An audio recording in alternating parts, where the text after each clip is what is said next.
Guys ನೀವೇನಾದರೂ ಮೀಶೋದಲ್ಲಿ online shopping ಮಾಡ್ತಾ ಇದ್ರೆ ಈ ಒಂದು ವಿಡಿಯೋನ ಫುಲ್ ಎಂಡ್ ಗಂಟ ನೋಡಿ. ಯಾಕಂದರೆ ಈ ಒಂದು ವಿಡಿಯೋದಲ್ಲಿ ಮೀಶೋ ಕಸ್ಟಮರ್ ಕೇರ್ಗೆ ಯಾವ ರೀತಿ ಕಾಲ್ ಮಾಡೋದಂತ ಈ ಒಂದು ವಿಡಿಯೋದಲ್ಲಿ ಫುಲ್ ಡೀಟೇಲ್ ಆಗಿ ಎಕ್ಸ್ಪ್ಲೈನ್ ಮಾಡಿದ್ದೀನಿ. ಅದಕ್ಕೋಸ್ಕರ ನೀವು ಮಾಡಬೇಕಾದ್ದು ಇಷ್ಟೇ, ಏನಂದರೆ ನಮ್ಮೊಂದು ಚಾನಲ್ಗೆ ಸಬ್ಸ್ಕ್ರೈಬ್ ಮಾಡ್ಕೊಳ್ಳಿ, ವಿಡಿಯೋಕ್ಕೆ ಲೈಕ್ ಮಾಡಿ ಮತ್ತು ವಿಡಿಯೋ ಹೇಗಿತ್ತು ಅಂತೇಳಿ ಒಂದು ಕಾಮೆಂಟ್ ಮಾಡಿ. ಬನ್ನಿ ಗೈಸ್, ಇವಾಗ ತುಂಬ ಲೇಟ್ ಮಾಡೋದು ಬೇಡ, ವಿಡಿಯೋನ ಸ್ಟಾರ್ಟ್ ಮಾಡೋಣ. ಗೈಸ್ ನಿಮ್ಮೊಂದು ಫೋನಲ್ಲಿ ಮೀಶೋ ಆ್ಯಪನ್ನು ಓಪನ್ ಮಾಡ್ಕೊಳ್ಳಿ. ಸೊ ನನ್ನ ಒಂದು ಫೋನಲ್ಲಿ ಮೀಶೋ ಆ್ಯಪ್ನ ಓಪನ್ ಮಾಡ್ಕೊತಾ ಇದ್ದೀನಿ. ಓಪನ್ ಮಾಡ್ಕೊಂಡಾದ್ಮೇಲೆ ನಿಮಗೆ ಕೆಳಗಡೆ ನೋಡ್ಬೋದು ಕೆಲವೊಂದಿಷ್ಟು ಆಪ್ಷನ್ಗಳು ಶೋ ಆಗುತ್ತೆ. ಅಲ್ಲಿ ಕೆಳಗಡೆ ಮೈ ಆರ್ಡರ್ ಅಂತ ಒಂದು ಆಪ್ಷನ್ ಇದೆಯಲ್ಲ, ಸೊ ಅದರ ಮೇಲೆ ಕ್ಲಿಕ್ ಮಾಡಿ. ಬಾಕ್ಸ್ ಟೈಪ್ ಇದೆಯಲ್ಲ ಅದರ ಮೇಲೆ ಕ್ಲಿಕ್ ಮಾಡಿ ಆದಮೇಲೆ ನೀವು ಯಾವೆಲ್ಲ ಪ್ರಾಡಕ್ಟ್ಗಳನ್ನ ಆರ್ಡರ್ ಮಾಡಿರ್ತೀರಲ್ಲ, ಸೊ ಆ ಎಲ್ಲ ಪ್ರಾಡಕ್ಟ್ಗಳು ಇಲ್ಲಿ ಶೋ ಆಗುತ್ತೆ. ಸೊ ಇಲ್ಲಿ ಮೊದಲಿಗೆ ನೋಡ್ಬೋದು ಯುವರ್ ಆರ್ಡರ್ ಪ್ಲೇಸ್ಡ್ ಅಂತ, ಅಂದರೆ ನಾನು ನಿಮಗೆ ತೋರಿಸ್ಬೇಕಂತ ಒಂದು ಆರ್ಡರ್ನ ಬೈ ಮಾಡಿದ್ದೀನಿ. ಸೊ ಸಿಂಪಲ್ಲಾಗಿ ನೀವು ಯಾವಾಗ ಕಾಲ್ ಮಾಡ್ಬೇಕಂತ ಅನ್ಕೊಂಡಿರ್ತಾರಲ್ಲ ಯಾವ ಒಂದು ಪ್ರಾಡಕ್ಟ್ ಇಶ್ಯೂ ಮೇಲೆ, ಸೊ ಆ ಒಂದು ಪ್ರಾಡಕ್ಟ್ ಮೇಲೆ ಸೆಲೆಕ್ಟ್ ಮಾಡ್ಕೊಳ್ಳಿ. ಸೊ ನಾನು ಈ ಒಂದು ಪ್ರಾಡಕ್ಟ್ ಮೇಲೆ ಸೆಲೆಕ್ಟ್ ಮಾಡ್ತೀನಿ. ಸೆಲೆಕ್ಟ್ ಮಾಡಿ ಆದಮೇಲೆ ಆ ಒಂದು ಪ್ರಾಡಕ್ಟ್ ಡೀಟೇಲ್ಸು ಯಾವಾಗ ಡೆಲಿವರಿ ಆಗುತ್ತೆ, ಮತ್ತು ಇಲ್ಲಿ ಅದರ ಅಡ್ರೆಸ್ಸು, ಮತ್ತು ಅದಕ್ಕೆ ಸಂಬಂಧಪಟ್ಟ ಹಾಗೆ ಬಿಲ್ ಪೇಮೆಂಟ್ಸು, ಮತ್ತು ಕೆಲವೊಂದಿಷ್ಟು ಪ್ರಾಡಕ್ಟ್ಗಳೆಲ್ಲ ಶೋ ಆಗುತ್ತೆ. ಸೊ ಅದನ್ನೆಲ್ಲ ತಲೆ ಕೆಡಿಸ್ಕೊಳ್ಳೋಕೆ ಹೋಗಬೇಡಿ. ಇಲ್ಲಿ ಮೇಲ್ಗಡೆ ನೋಡ್ಬೋದು, ಇಲ್ಲಿ ಮಾರ್ಕಲ್ಲಿ ತೋರಿಸ್ತೀನಿ ನೋಡಿ, ಹೆಲ್ಪ್ ಅಂತ ಒಂದು ಆಪ್ಷನ್ ಇದೆ ನೋಡಿ. ಸೊ ಸಿಂಪಲ್ಲಾಗಿ ಆ ಹೆಲ್ಪ್ ಮೇಲೆ ಕ್ಲಿಕ್ ಮಾಡಿ. ಈ ಥರ ಒಂದು ಇಂಟರ್ಫೇಸ್ ಬರುತ್ತೆ, ಓಕೆನಾ. ಈ ಥರ ಒಂದು ಇಂಟರ್ಫೇಸ್ ಬಂದ ಮೇಲೆ ಇಲ್ಲಿ ನೋಡ್ಬೋದು ವೇರ್ ಈಸ್ ಮೈ ಆರ್ಡರ್ ಅಂತ ಇದೆ. ಸೊ ಇಲ್ಲಿ ಮಾರ್ಕಲ್ಲಿ ತೋರಿಸ್ತೀನಿ ನೋಡಿ, ವೇರ್ ಈಸ್ ಮೈ ಆರ್ಡರ್ ಇದೆ ಅಂತೆಲ್ಲ. ಸೊ ಸಿಂಪಲ್ಲಾಗಿ ಅದರ ಮೇಲೆ ಕ್ಲಿಕ್ ಮಾಡಿ. ಕ್ಲಿಕ್ ಮಾಡಿ ಆದಮೇಲೆ ಸ್ವಲ್ಪ ಲೋಡಿಂಗ್ ಆಗುತ್ತೆ. ಲೋಡಿಂಗ್ ಆದಮೇಲೆ ಈ ಥರ ಒಂದು ಇಂಟರ್ಫೇಸ್ ಬರುತ್ತೆ. ಸೊ ಇಲ್ಲಿ ಮೇಲ್ಗಡೆ ವೇರ್ ಈಸ್ ಮೈ ಆರ್ಡರ್ ಅಂತಲೇ ನಿಮ್ಮ ಹೆಸರು, ಯಾವಾಗ ಡೆಲಿವರಿ ಆಗುತ್ತೆ, ಸೊ ಅದನ್ನೆಲ್ಲ ಕೊಟ್ಟಿರ್ತಾರೆ, ಓಕೆನಾ. ಕೆಳಗಡೆ ಬರ್ಬೋದು, ಕೆಳಗಡೆ ಬರೋಂತ ಇಲ್ಲಿ ನೋಡ್ಬೋದು ಸ್ಟಿಲ್ ನೀಡ್ ಅ ಹೆಲ್ಪ್, ಅಂದರೆ ಎರಡು ಥರ ಇದೆ ಹೆಲ್ಪು. ಒಂದು ಚಾಟ್ ಮೂಲಕ ಹೆಲ್ಪ್ ಮಾಡ್ತಾರೆ, ಇನ್ನೊಂದು ಕಾಲ್ ಮೂಲಕ, ಓಕೆನಾ. ಸೊ ಇಲ್ಲಿ ಮೇಲ್ಗಡೆ ಇಲ್ಲಿ ಕೆಳಗಡೆ ಇದೆ ನೋಡಿ. ಸೊ ನಿಮ್ಗೆ ಏನು ಬೇಕು, ಕಸ್ಟಮರ್ ಜೊತೆ ಕಾಲ್ ಮಾಡಿ ಮಾತಾಡಬೇಕು. ಸೊ ಅದಕ್ಕೋಸ್ಕರ ಏನು ಮಾಡಬೇಕಂದ್ರೆ ಕೆಳಗಡೆ ಕಾಲ್ ಮೀ ಬ್ಯಾಕ್ ಅಂತ ಇದೆಯಲ್ಲ, ಸೊ ಅದ್ರ ಮೇಲೆ ಕ್ಲಿಕ್ ಮಾಡಿ. ಕ್ಲಿಕ್ ಮಾಡಿ ಆದಮೇಲೆ ಸೊ ಇಲ್ಲಿ ನಿಮ್ಮೊಂದು ನಂಬರ್ನ ಸೆಲೆಕ್ಟ್ ಮಾಡ್ಕೊಂಡಿರುತ್ತೆ. ಸೊ ಆಟೋಮೆಟಿಕ್ ನೀವು ಯಾವ ಒಂದು ನಂಬರ್ನ ಕೊಟ್ಟು ಮೀಶೋ ಅಪ್ಲಿಕೇಶನ್ನ ರಿಜಿಸ್ಟರ್ ಆಗಿರ್ತಾರಲ್ಲ, ಸೊ ಆ ಒಂದು ನಂಬರ್ ಆಟೋಮೆಟಿಕ್ಕಾಗಿ ಬಂದಿರುತ್ತೆ.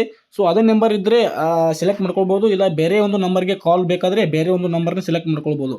ಇಲ್ಲಿ ನಂಬರ್ನ ಸೆಲೆಕ್ಟ್ ಮಾಡ್ಕೊಂಡು ಕೆಳಗಡೆ ಇಲ್ಲಿ ಯಾವ ಒಂದು ಲ್ಯಾಂಗ್ವೇಜ್ ನಿಮಗೆ ಕಂಫರ್ಟೇಬಲ್ ಇರುತ್ತಲ್ಲ, ಸೊ ಆ ಒಂದು ಲ್ಯಾಂಗ್ವೇಜನ್ನು ಸೆಲೆಕ್ಟ್ ಮಾಡ್ಕೊಳ್ಬೇಕಾಗುತ್ತೆ.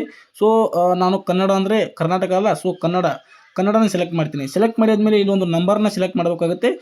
ನಂಬರ್ನ ಹಾಕೊಂಡು ಇಲ್ಲಿ ಕೆಳಗಡೆ ಸಬ್ಮಿಟ್ ಅಂತ ಒಂದು ಆಪ್ಷನ್ ಬರುತ್ತೆ ನೋಡ್ಬೋದು.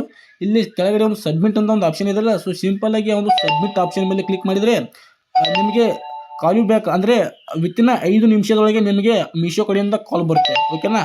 ನೀವು ಯಾವ ಒಂದು ಪ್ರಾಡಕ್ಟ್ ಸಲುವಾಗಿ ನೀವು ಕಂಪ್ಲೇಂಟನ್ನು ರೈಸ್ ಮಾಡಿರ್ತಾರಲ್ಲ, ನಿಮಗೆ ಕಾಲ್ ಬರುತ್ತೆ ಆ ಒಂದು ಪ್ರಾಡಕ್ಟ್ ಸಂಬಂಧ ಆಗಿ. ಅಕಸ್ಮಾತ್ ನಿಮ್ಮ ಒಂದು ಪ್ರಾಡಕ್ಟ್ ಏನಾದರೂ ಕ್ಯಾನ್ಸಲ್ಡ್ ಆಗಿದ್ದರೆ, ಆಟೋಮೆಟಿಕ್ ಕ್ಯಾನ್ಸಲ್ಡ್ ಆಗಿದ್ದರೆ ಅದಕ್ಕೊಂದು ಸೊಲ್ಯೂಷನ್ ಹೇಳ್ತೀನಿ ನೋಡಿ. ಸೊ ಅಲ್ಲಿ ಬೇರೆ ಥರನೇ ಬರುತ್ತೆ, ಓಕೆನಾ. ಸೊ ಇವಾಗ ನಮ್ಮದೊಂದು ಪ್ರಾಡಕ್ಟ್ ಆಟೋಮೆಟಿಕ್ ಕ್ಯಾನ್ಸಲ್ಡ್ ಆಗಿದೆ, ಓಕೆನಾ. ಇವು ಆರ್ಡರ್ ಕ್ಯಾನ್ಸಲ್ಡ್ ಅಂತ ಬಂದಿದೆ. ಸೊ ಸಿಂಪಲ್ಲಾಗಿ ಯಾವ ಒಂದು ಪ್ರಾಡಕ್ಟ್ ಆರ್ಡರ್ ಕ್ಯಾನ್ಸಲ್ ಆಗಿರುತ್ತಲ್ಲ, ಸೊ ಆ ಒಂದು ಪ್ರಾಡಕ್ಟ್ ಮೇಲೆ ಕ್ಲಿಕ್ ಮಾಡಿ. ಸೊ ನಾನು ಇವಾಗ ಕ್ಲಿಕ್ ಮಾಡ್ತೀನಿ. ಕ್ಲಿಕ್ ಮಾಡಿದ್ಮೇಲೆ ಸ್ವಲ್ಪ ವೇಟ್ ಮಾಡಿ, ಸೇಮ್ ಪ್ರೊಸೆಸ್ ಇರುತ್ತೆ, ಓಕೆನಾ. ಸೊ ಮತ್ತೆ ಇಲ್ಲಿ ಕೆಲವೊಂದಿಷ್ಟು ಡೀಟೇಲ್ಸ್ ಎಲ್ಲ ಕೊಟ್ಟಿರ್ತಾರೆ, ಸೊ ಅದನ್ನೇನು ನೋಡಬೇಡಿ. ಮತ್ತೆ ಮೇಲ್ಗಡೆ ಹೆಲ್ಪ್ ಅಂತ ಒಂದು ಆಪ್ಷನ್ ಇದೆ ನೋಡಿ. ಸೊ ಸಿಂಪಲ್ಲಾಗಿ ಅದರ ಮೇಲೆ ಕ್ಲಿಕ್ ಮಾಡಿ. ಕ್ಲಿಕ್ ಮಾಡಿ ಆದಮೇಲೆ ಸ್ವಲ್ಪ ಲೋಡಿಂಗ್ ಆಗುತ್ತೆ. ಲೋಡಿಂಗ್ ಆದಮೇಲೆ ನಿಮಗೆ ಈ ಥರ ಒಂದು ಇಂಟರ್ಫೇಸ್ ಬರುತ್ತೆ. ಸೊ ನೋಡ್ಬೋದು ಗೈಸ್, ಇಲ್ಲಿ why did my order get cancelled ಅಂತ ಒಂದು ಆಪ್ಷನ್ ಇದೆ ನೋಡಿ. ಸೊ ಮಾರ್ಕಲ್ಲಿ ತೋರಿಸ್ತೀನಿ ನೋಡಿ. ಸೊ ಕ್ಯಾನ್ಸಲ್ಡ್ ಆಗಿದೆ, ಆಟೋಮೆಟಿಕ್ಕಾಗಿ ಆರ್ಡರ್ ಕ್ಯಾನ್ಸಲ್ಡ್ ಆಗಿದೆ, ಓಕೆನಾ. ಯಾಕೆ ಕ್ಯಾನ್ಸಲ್ ಆಗಿದೆ ಅಂತ ಗೊತ್ತಿಲ್ಲ. ಸೊ ಇಲ್ಲಿ ಈ ಒಂದು ಆಪ್ಷನ್ ಮೇಲೆ ಕ್ಲಿಕ್ ಮಾಡಿ, ಓಕೆನಾ. ಕ್ಲಿಕ್ ಮಾಡಿ ಆದಮೇಲೆ ಮತ್ತೆ ಸೇಮ್ ಪ್ರೊಸೆಸ್ ಇರುತ್ತೆ, ಓಕೆನಾ. ಮತ್ತೆ ಯಾವ ಸಂಬಂಧ ಕ್ಯಾನ್ಸಲ್ ಆಗಿದೆ ಏನೆಲ್ಲ, ಅದು ಯಾವಾಗ ಕ್ಯಾನ್ಸಲ್ ಆಗಿದೆ ಅದನ್ನೆಲ್ಲ ಕೊಟ್ಟಿರ್ತಾರೆ. ಸೊ ಅದನ್ನು ತಲೆ ಕೆಡಿಸ್ಕೊಳ್ಳೋಕೆ ಹೋಗಬೇಡಿ.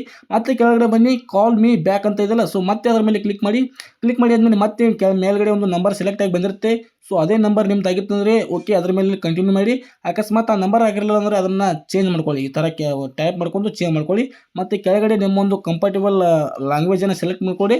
ಸೆಲೆಕ್ಟ್ ಮಾಡ್ಕೊಂಡು ಸಿಂಪಲ್ಲಾಗಿ ಕನ್ನಡ ಅಂದರೆ ಕನ್ನಡ, ಇಂಗ್ಲೀಷ್ ಅಂದರೆ ಇಂಗ್ಲೀಷು, ತೆಲುಗು ಅಂದರೆ ತೆಲುಗು, ಈ ರೀತಿ ಸೆಲೆಕ್ಟ್ ಮಾಡ್ಕೊಂಡು ಕೆಳಗಡೆ ಸಬ್ಮಿಟ್ ಅಂತ ಇದೆಯಲ್ಲ, ಸೊ ಸಬ್ಮಿಟ್ ಮೇಲೆ ಕ್ಲಿಕ್ ಮಾಡಿದರೆ ವಿತಿನ್ 5 ಮಿನಿಟ್ಸ್ ಒಳಗಡೆ ನೀವು ಯಾವ ಒಂದು ಲ್ಯಾಂಗ್ವೇಜನ್ನು ಸೆಲೆಕ್ಟ್ ಮಾಡ್ಕೊಂಡು ಸಬ್ಮಿಟ್ನ ಕೊಟ್ಟಿರ್ತಾರಲ್ಲ, ಸೊ ಆ ಒಂದು ಲ್ಯಾಂಗ್ವೇಜ್ ಅವರ ಕಡೆಯಿಂದ ನಿಮಗೆ ಮೀಶೋ ಅಂತ ಕಾಲ್ ಬರುತ್ತೆ, ಓಕೆನಾ. ಈ ರೀತಿ ಮಾಡ್ಕೊಂಡು ನಿಮ್ಮ ಒಂದು ಇಶ್ಯೂ ಏನಾದರೂ ಇದ್ದರೆ, ಅಕಸ್ಮಾತ್ ಏನಾದರೂ ಮೀಶೋದಿಂದ ಪ್ರಾಡಕ್ಟ್ಗಳ ಪ್ರಾಬ್ಲಮ್ ಇದ್ದರೆ ನೀವು ಇದನ್ನು ಸಾಲ್ವ್ ಮಾಡ್ಕೊಳ್ಬೋದು. ಸೊ ಗೈಸ್, ನಿಮಗೆ ವಿಡಿಯೋ ಇಷ್ಟ ಆಗಿದೆ ಅಂತ ಅನ್ಕೋತೀನಿ. ಪ್ಲೀಸ್ ನಮ್ಮೊಂದು ಚಾನಲ್ನ ಸಬ್ಸ್ಕ್ರೈಬ್ ಮಾಡ್ಕೊಳ್ಳಿ. ಇದೇ ಥರ ಇನ್ಫಾರ್ಮೇಷನ್ ವಿಡಿಯೋ, ಟೆಕ್ ವಿಡಿಯೋಸ್ಗಳನ್ನು ನಮ್ಮ ಒಂದು ಚಾನಲಲ್ಲಿ ಮಾಡ್ತಾ ಇರ್ತೀನಿ ಅಂತ ಹೇಳ್ತಾ ಇವತ್ತಿನ ಈ ಒಂದು ವಿಡಿಯೋನ ಮುಗಿಸ್ತಾ ಇದ್ದೀನಿ. Thank you so much guys, ಇಲ್ಲಿವರೆಗೂ ವಿಡಿಯೋ ನೋಡೋದಕ್ಕೆ ತುಂಬ ಹೃದಯ ಧನ್ಯವಾದಗಳು. Thank you guys. ಮತ್ತೆ ಸಿಗೋಣ ಮತ್ತೆ ಮುಂದಿನ ವಿಡಿಯೋದಲ್ಲಿ.